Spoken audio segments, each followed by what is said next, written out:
好，大家好，今天看一台这个32寸的液晶电视。这个故障呢，就是它这里有条细线。这个品牌呢，它是这种组装的电视，这个什么牌子我也不清楚，因为这个并不重要。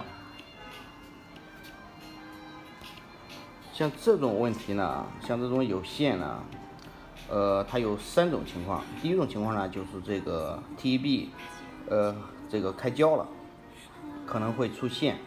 还有一种情况就是 TB 本身损坏，也会出现这种线。第三种情况呢，就是这个屏幕内部短路，基本上就是这3种情况。像前2种情况呢是可以修复的，我们直接换 TB 或者说是重新这个压一下，一般都可以修复。第3种情况呢，就是说屏幕短路的话，这个至少我这里是没有办法修复，那个其实也是可以修复的，但是需要那个更高端的设备才可以。好，下一步我们直接把这个机器拆出来，把屏幕拆出来之后呢，然后更换一个 TEB 试一下。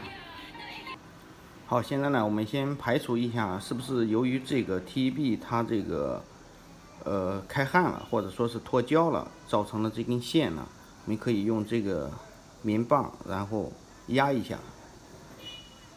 如果有变化的话呢，说明它这里这个开胶了。如果没有变化呢，有可能是这个 TB 损坏了，或者说是屏内部有问题。这现在是没有变化的状态。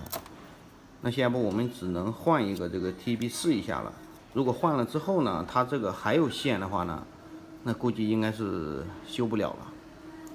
在换之前呢，我们首先要做一个标记，就是如果你换上之后呢，它这里还是有线的话，那就说明它不是这个 TB 造成的，是由于屏幕内部短路造成的。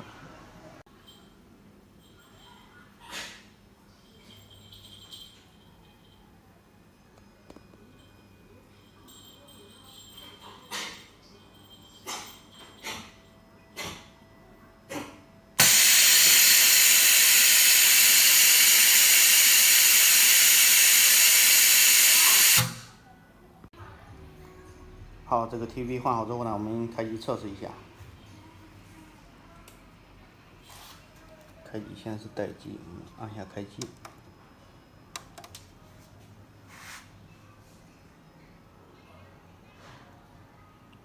好，屏幕已经亮了，应该是问题不大。啊，我们一开始做的这个标记现在没有线了。